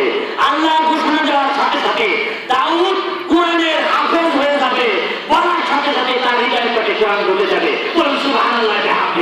আর কোরআন এমন একটা কিতাব যে ওয়ালাকাদ ইয়াসসারনাল কুরআনা লিযিকরি ফাহাল মিন মুদ্দাকির। কোরআন বুঝার জন্য, শেখার জন্য আমি সবার জন্য সহজ করে দিয়েছি। বলুন আলহামদুলিল্লাহ। অন্য কোনো কিতাব মুখস্থ করা যায় না, পদার্থবিজ্ঞান মুখস্থ করা যায় না। আমি প্রাণীবিজ্ঞানের একটা কিতাব, একটা বইও মুখস্থ করতে পারি নাই। একটা বইও পৃথিবীতে মুখস্থ করা যায় না, তাওরা তো মুখস্থ করতে পারে নাই। ইঞ্জিল যারা লেখছে মানে বিকৃত করে তাইও মুখস্থ করতে পারে না। ত্রিপিটক, রামায়ণ, আরে কি বলবে, সব জায়গায় মুহাম্মদের কথা। ত্রিপিটকে আছে prophet Muhammad will born in the 12th of Boishakh. His father's name would be Vishnu, mother's name would be Bhagat. He will marry the richest widow of Arabian Peninsula. দেখেন বলছে মুহাম্মদ সে 12ই বৈশাখে জন্মগ্রহণ করবে। বৈশাখ ওদের মাস, আমাদের আরবি রবিউল আউয়ালের সাথে মিলে। বলুন আলহামদুলিল্লাহ। বলছে মুহাম্মদের বাবার নাম হবে বিষ্ণু। বিষ্ণু অর্থ হচ্ছে গোলাম, দাস। মুহাম্মদের বাবার নাম ছিল আব্দুল্লাহ। আব্দুল্লাহ মানে গোলাম, দাস। বলুন আলহামদুলিল্লাহ। মুহাম্মদের মার নাম হবে ভগত। ভগত অর্থ হচ্ছে সুন্দরী। আর মুহাম্মদের মায়ের প্রকৃত নাম আমেনা। আমেনা অর্থ হচ্ছে সুন্দরী। বলুন আলহামদুলিল্লাহ। আপনার মহাভারতে আছে আদুল্লাহ কল্পিতা মূর্তির ইনাম চুম্বক সাধনা যেমন সপ্তাম লক্ষ্যেন রাজ্যেন রাজের মানবান্ধতা মৃত্তিরা ধাতু দারবাজি মূর্তা বিশ্বজিৎ ভয় কৃষ্ণ তত্ত্ব পোশাকেন বিনা দুঃখম নজান্তিতে। ওদের ভাষায় কৃষ্ণং তত্ত্বপ্রসাঘনং বিনা মুক্তং নজান্তি আদল্লার কল্পিতং মূর্তিনং চিরং উন্মুক্ত সাধনং যেমনং স্বপ্নেং রাজ্যের রাজাত মানবন্ততা মৃত্তিরা ধাতুদার বাদী মুক্তা বিশ্বের অভিজ্ঞয় কৃষ্ণং তত্ত্বপ্রসাঘনং বিনা মুক্তং নজান্তিতে শুনে না বলে ওটা ধর্মগ্রন্থের কথা। অর্থ কি? অর্থ হচ্ছে মনের কল্পিত মূর্তি বানিয়ে উপাসনা করে কোনো লাভ নেই। বলছে মাটি আবার বলছে যেমন স্বপ্নে রাজ্যের রাজানো মানব বান্ধতা, স্বপ্নে রাজ্য লাভ করলে ঘুম থেকে উঠেই যেরকম রাজা হওয়া যায় না, তেমনি মনের কল্পনা দিয়ে মূর্তি বানিয়ে উপাসনা করে কোনো লাভ হয় না, হাসিল হয় না। মৃত্তিকা ধাতু ধাতাদি মুক্তা ঈশ্বর বুদ্ধয় মাটি ধাতু পাথর এইগুলো আল্লাহর সৃষ্ট জিনিস, এক ঈশ্বরের জিনিস, এইগুলোতে কোনো প্রকার থাকতে পারে না। বিনা মুক্তং নজান্তিতে যদি মুক্তি পেতে চাও তাহলে মাটি ধাতু পাথর এদের মালিকের উপাসনা করো। সুবহানাল্লাহ। অন্য জায়গায় আছে ভূটান নিলেন মহাশূন্যং অল্লে অল্লং জ্যেষ্ঠং শ্রেষ্ঠং পরমং পূর্ণং বয়সং অল্ল রসুল মুহাম্মদং রাকং অল্লে অল্ল। মানে জাকির নায়েককে বলে না এক শ্বাসে 10-15টা শ্লোক দিয়ে দেয় তাদের বই থেকে, মানুষ হাঁপানি দিবে যাকে যাকে। হিন্দুরা ইসলাম গ্রহণ করে বলবেন আলহামদুলিল্লাহ, খ্রিস্টানরা মহিলারা যাকে যাকে একটা অনুষ্ঠান থেকে ইসলাম গ্রহণ করে বলবেন আলহামদুলিল্লাহ, কারণ তাদের জন্ম থেকেই তাদের বিপক্ষে কথা বলে। এই যে বললাম ভূটান নিন্দে মহাসুরেন্দ্র অল্লে অল্লং জ্যেষ্ঠং শ্রেষ্ঠং পরমং পূর্ণং বরেশ্বর। আর এগুলো আল্লাহর নাম। বলছে আল্লাহ শ্রেষ্ঠ, আল্লাহ পরিপূর্ণ, আল্লাহ পরম, আল্লাহ নিখুঁত, আল্লাহর কোনো দোষ নাই, দুষ্কৃতি মুক্ত, আর আল্লাহর কোনো তুলনা নাই। অল্লে অল্লাহ অর্থাৎ ওয়ালাম ইয়াকুল লাহু কুফুয়ান আহাদ। আল্লাহর তুলনা আল্লাহ নিজেই, উনার জন্ম করতে বলতেছে। আর অল্লাহ রাসূলুন মুহাম্মাদুন রাসূল অল্লে অল্লাহ, আল্লাহর মনোনীত মুহাম্মদই শ্রেষ্ঠ মানব, তাকে অনুসরণ করা উচিত ওদের ধর্মগ্রন্থে।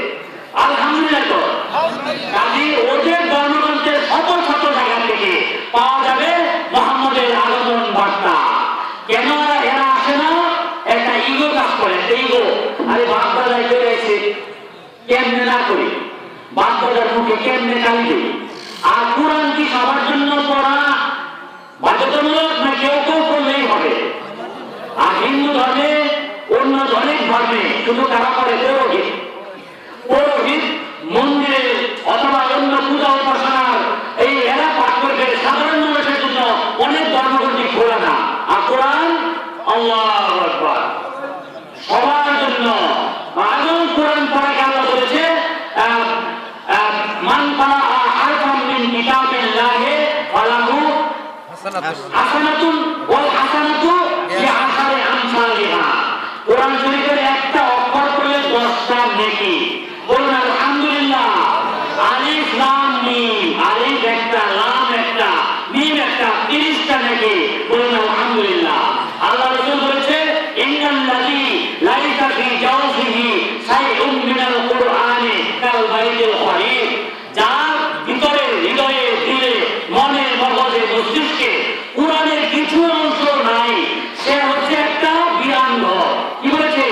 বিরান ঘর, ভূতের ঘর।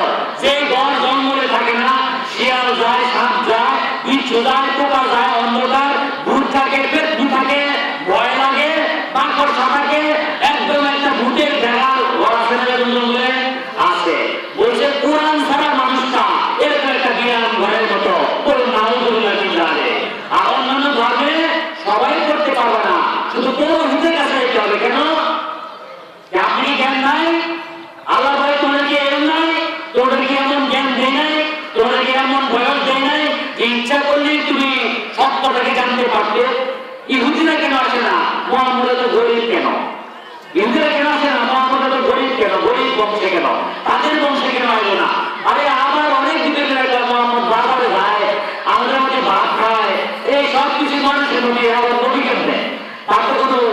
আসে না, তার তো কোনো মুজিজা নাই। আল্লাহ বলে বাল হুয়া আয়াতুম বাইয়িনাত ফি সুদুরিল লাযিনা উতুল ইলম ওয়া মা ইয়াজহাদু বিআয়াতিনা ইল্লা যালিমুন। তুমি মুজিজা সামনের কাছে, এই কুরআন সবচেয়ে বড় মুজিজা তাদের জন্য যারা জ্ঞানী। বলুন সুবহানাল্লাহ। সেই মুজিজা আপনার কাছে আমার কাছে আছে। বহুত আয়াতের অর্থ এখনো বিজ্ঞানের উন্নতির সাথে সাথে অনেক আয়াতের অর্থ মানুষ মাত্র জানতে পারে। বলুন সুবহানাল্লাহ। রাসূলের মেরাজ খুব বেশি দেরি নাই, বিজ্ঞান দ্বারা প্রমাণ করবে মানুষ আরো অনেক প্রথম আকাশে হয়তো যাবে, দ্বিতীয় আকাশে যাবে, হয়তো সূর্যের কাছাকাছি যাবে, অনেকটা ধারে কাছে তো যাওয়া যায় না। কতটুকু দেখি আমি, কতটুকু আলো দেখি, 1% আলো দেখি, বাকিটা দেখি না। সৃষ্টির এই 10 ভাগও দেখি না, বাকিটা আমার দেখার বাইরে। কতটুকু জ্ঞান আছে? বলছে ইল্লা কালিলা, এমন যত সামান্য উচিত বলে এমন জ্ঞান যেটা মাপে পারে না, এত অল্প জ্ঞান দেওয়া হয়েছে। আর আপনি পদার্থবিজ্ঞান পড়েন, আপনি পদার্থবিজ্ঞান করে কোরআনের বিশারদ হতে পারেন। বলুন আলহামদুলিল্লাহ। জীববিজ্ঞান পড়বেন, জীববিজ্ঞান করে কোরআনের আপনি আবেদ হতে পারবেন। বলুন আলহামদুলিল্লাহ। আপনি রসায়ন বিজ্ঞান পড়বেন, আপনি কোরআনের আবেদ হতে পারবেন। বলুন আলহামদুলিল্লাহ। আপনি জেনারেল লাইনে পড়াশোনা, নো ম্যাটার, আপনি যে কোনো লাইনে পড়াশোনা, যে কোনো পেশায় থাকেন, কোরআনটাকে ধরেন, অথচ পড়েন, দেখবেন আল্লাহ যে বলছে ওয়ালাকাদ ইয়াসসারনাল কুরআনা লিযিকরি ফাহাল মিন মুদ্দাকির। এটা যে বোঝা সহজ, জানা সহজ, এইটা কোরআন আপনাকে চুম্বকের মতো টানবে। পদার্থবিজ্ঞান কোরআনের বাইরে নয়, রসায়ন বিজ্ঞান কোরআনের বাইরে নয়, জ্যোতির্বিজ্ঞান কোরআনের বাইরে নয়, কোনো বিজ্ঞানী কোরআনের বাইরে নয়। সকল বিজ্ঞানী কোরআনের ছাত্র, সকল বিজ্ঞানী কোরআনের ছাত্র। যদি কি করেন আল্লাহ আল্লাহ আল্লাহ, জোরে জোরে জোরে জোরে আল্লাহ আল্লাহ আল্লাহ আল্লাহ আল্লাহ আল্লাহ আল্লাহ আল্লাহ আল্লাহ আল্লাহ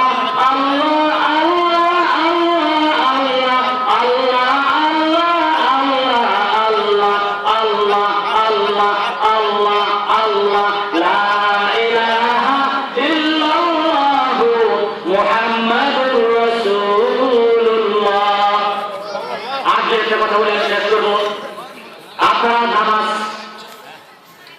5 ওয়াক্ত আজকে জামাতে কয়জনে করছেন? আপনারা তো 5 ওয়াক্ত জামাতে, আলহামদুলিল্লাহ, আল্লাহ কবুল করুন সবাই বলেন আমিন। সবাই 5 ওয়াক্ত জামাতে কইরা প্রথম আমরা তো খালি হাজিরা দিই, নামাজে খালি হাজিরা দিই, হয় কিনা আল্লাহ ভালো জানে। আমরা বলতে পারবো আল্লাহ আমার নামাজে হাজিরা দিই, এই হাজিরা যাতে আল্লাহ কবুল করে বলেন আমিন। আর নামাজটা সময় মতো বাজার বন্ধ দিয়ে খালি লেগেই থাকো, আগে করে নিবেন। রাজি আছেন না? বাজারে আছেন, জানাতে সময় এসে করে নিবেন। রাজি আছেন না? গাড়ি দিয়ে ঢাকা যাচ্ছে, আপনি ড্রাইভারকে বলবেন যে নামাজের সময় এসে আমার 2-4 জনের সাথে পটাইবেন, কয়েকজনকে জানাতে করে নেই, তুমি একটু থামাইবা 5 মিনিট, আপনার নামাজটা করে নিই। ড্রাইভার দেখবেন মানবে। নিজের গাড়ি হইলে যেখানে মসজিদ ফিরে যান, নামাজ পড়ে যান, শান্তি আর শান্তি। রাজি আছেন? আপনার স্ত্রী ছেলে মেয়েদেরকে পর্দায় রাখবেন। রাজি আছেন? দেবরের সাথে পর্দা করাবেন। রাজি আছেন? দেবর মৃত্যু তুল্য, দেবর মৃত্যু তুল্য, দেবরের সাথে আগে পর্দায়, এরপরে অন্য মানুষের লোকে। দেবর যে ক্ষতি করতে পারবো, অন্য মানুষ এত ক্ষতি করবে না। কাজে আমার মা বোনরা যদি শুনেন, আল্লাহ রাস্তে আল্লাহ রাসূল বলছে দেবর ভয়াবহ, দেবর মৃত্যু তুল্য, দেবরের সাথে বেশি বউ ফেলায়। নাউজুবিল্লাহ, ভালো কিনা? এই জন্য দেবরের সাথে পর্দা করার নির্দেশ দিবেন। রাজি আছেন? আপনার বালেগা মেয়েদেরকে মাথায় ওড়না দিবেন। রাজি আছেন? অপ্রয়োজনীয় কথা বলবেন না। রাজি আছেন? মিথ্যা কথা বলবেন না। রাজি আছেন? তাহলে শয়তানকে পরাজিত করতে পারবেন। বলেন আলহামদুলিল্লাহ। শয়তানকে পরাজিত করা অনেক কঠিন, তবে আল্লাহ রাসূল বলেছে যারা মুখটাকে, জবানটাকে কন্ট্রোল করতে পারছে, তারাই শুধু শয়তানকে নিয়ন্ত্রণে রাখতে পারবে। শয়তান তাদের কাছে মিলবে না। কাউকে গালি দিবেন না। রাজি আছেন? গালি দিলে শয়তান ঢুকে, একটা গালি দিয়ে আমরা 10টা খারাপ কাজ করাইব। আপনি ঠাট্টা করবেন না, ঠাট্টা করলে শয়তান আপনার কাছে চলে আসছে, আরো 10টা ঠাট্টা করাইব। কোন জায়গায় নিন্দা চর্চা হচ্ছে, যার ব্যাপারে নিন্দা চর্চা,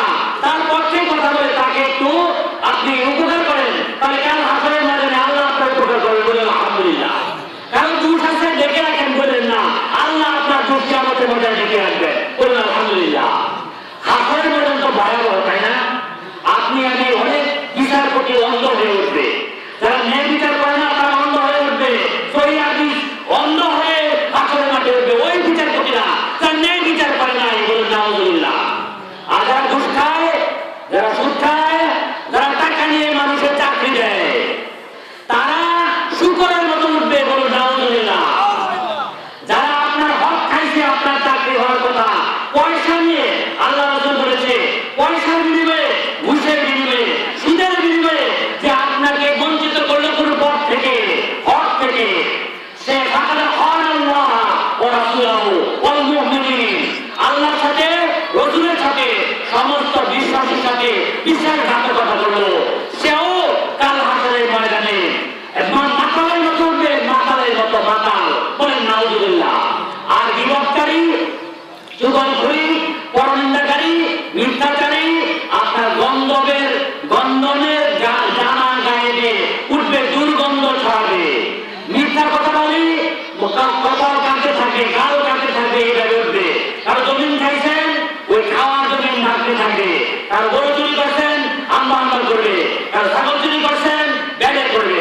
কারো গাড়ি দিয়েছিলেন, মাফ করেন নাই, ওইখানে কিন্তু ওই কথা মাফ করবে না। কারণ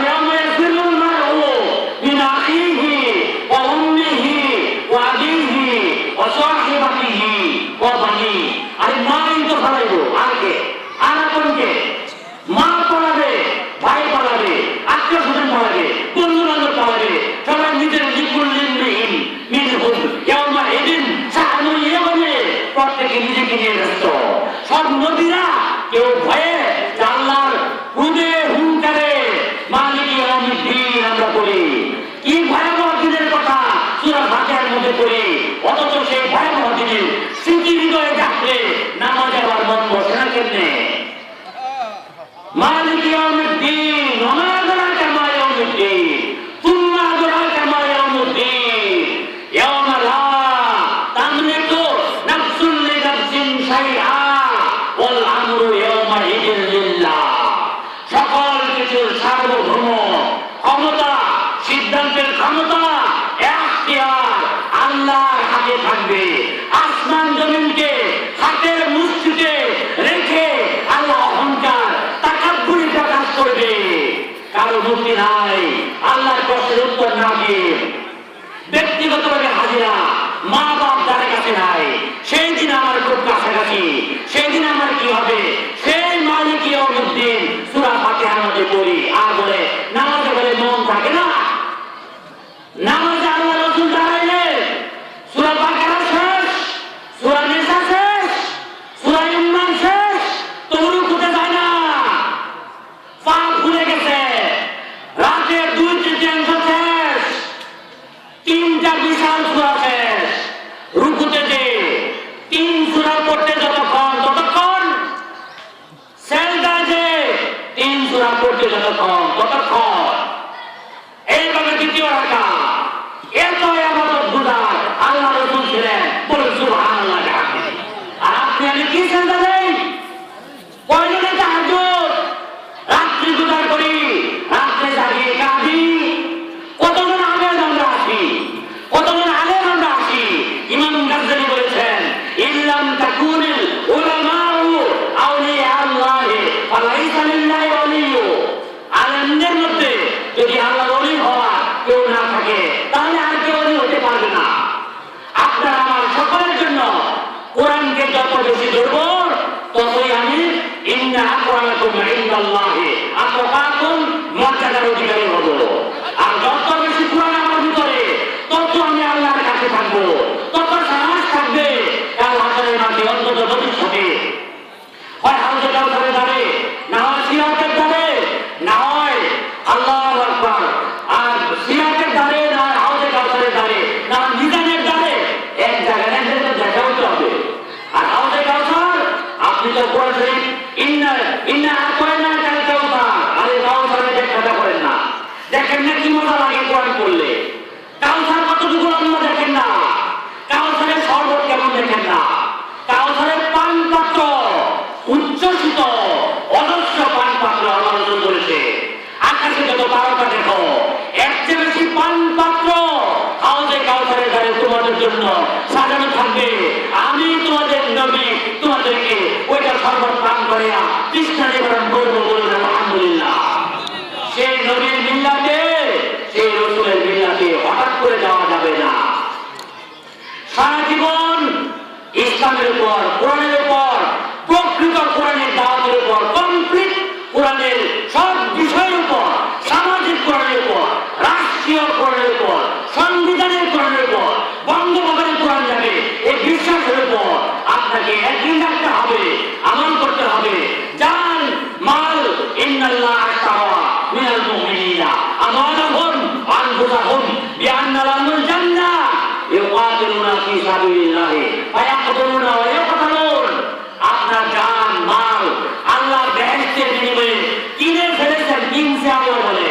আপনার জান আপনার নয়, আপনার মাল আপনার নয়, সব কিছু আল্লাহর রাজ্যে ফিরে যাবে। কুটাকুটাই খায় মাটিতে আকাশে বাতাসে ছড়ায় দিবে। আর কে কতটুকু খাইলো, কোন ব্যাকটেরিয়ায় খাইলো, কোন ফাঙ্গাসে খাইলো, কোন পোকায় খাইলো, আল্লাহ আরেকটা সূরায় আরেকটা আয়াতে বলে আমার ফেরেশতারা সেটাও কিতাবের সংরক্ষণ করে কতটুকু তোমার বডি পড়ছে আর কতটুকু মাটিতে মিশে যায়, সবগুলিকে পুঙ্খানুপুঙ্খ করবে, একত্রিত করে আন-মুসাব্বিয়া বানানা আঙ্গুলের অগ্রভাগ পর্যন্ত যেরকম আছে এরকম কইরা আমি তোমাকে হাসরের মাঠে তুলবো।